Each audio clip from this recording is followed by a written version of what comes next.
Ram Ram, Haryana diary देख रहे हैं आप। आपके साथ मैं हूं रोशनी सिंह। किसानों के लिए नई तकनीक, बागवानी को नई ताकत और ग्रामीण विकास को नई रफ्तार।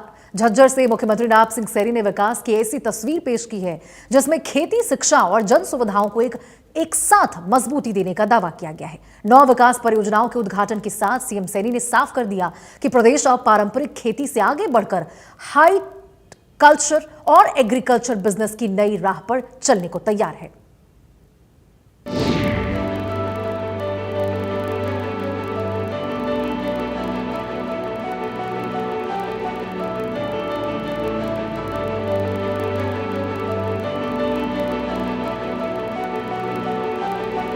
मुख्यमंत्री नायब सिंह सैनी हरियाणा के विकास के लिए निरंतर काम कर रहे हैं। सीएम सैनी का फोकस कृषि के साथ साथ शिक्षा पर भी साफ नजर आता है। इसी सिलसिले में हाल ही में सीएम नायब सैनी ने झज्जर में महाराणा प्रताप जयंती पर 9 परियोजनाओं का उद्घाटन किया। इन परियोजनाओं से कृषि, बागवानी, शिक्षा और जन सुविधाओं के लिए नए अध्याय की शुरुआत होगी। इस दौरान सीएम सैनी ने कहा कि पीएम नरेंद्र मोदी ने 9 दिसंबर 2024 को महाराणा प्रताप बागवानी विश्वविद्यालय करनाल के मुख्य कैंपस का शिलान्यास किया था।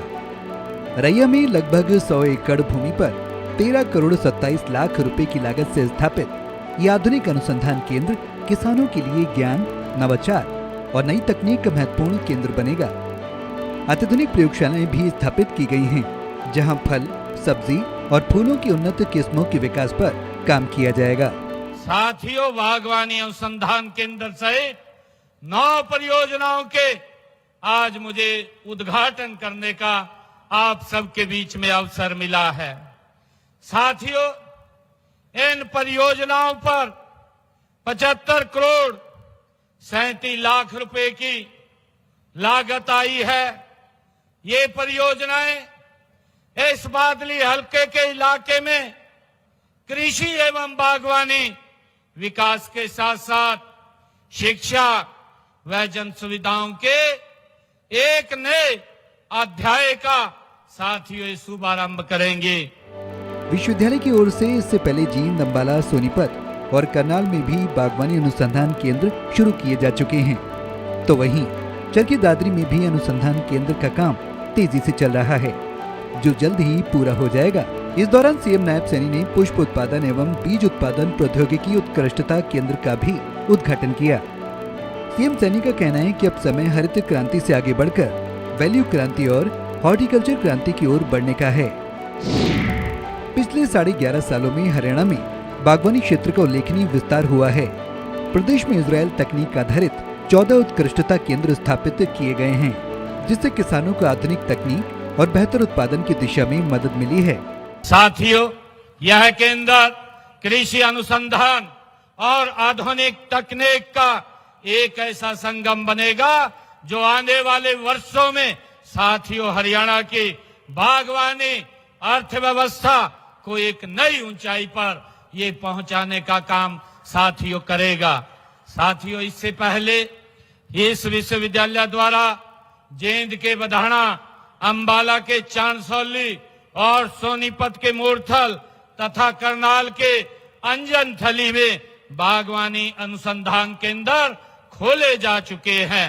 साथियों, चरखी दादरी के खरकड़ी में बागवानी अनुसंधान केंद्र का निर्माण कार्य गति से चल रहा है, जिसको जल्द पूरा कर लिया जाएगा। सैनी सरकार ने प्राकृतिक खेती को बढ़ावा देने के लिए कुरुक्षेत्र, जींद, सिरसा और करनाल में प्रशिक्षण केंद्र खोले हैं। हरियाणा कृषि विश्वविद्यालय के सहयोग से कुरुक्षेत्र में 2000 एकड़ के एक क्लस्टर पर स्मार्ट एग्रीकल्चर के तहत प्राकृतिक खेती शुरू की जाएगी। मोनी ब्लॉक प्राकृतिक और जैविक खेती के ब्लॉक के रूप में विकसित किया जा रहा है। सीएम सैनी का कहना है कि कृषि आज सिर्फ खेती तक सीमित नहीं है, बल्कि कृषि अब एग्रीकल्चर बिजनेस का रूप ले चुकी है। कृषि क्षेत्र की चुनौतियों का सामना वैज्ञानिक सोच, नवाचार और सामूहिक प्रयासों से करना होगा। मुख्यमंत्री नायब सिंह सैनी ने बादली विधानसभा क्षेत्र के लिए भी कई बड़ी घोषणाएं की हैं।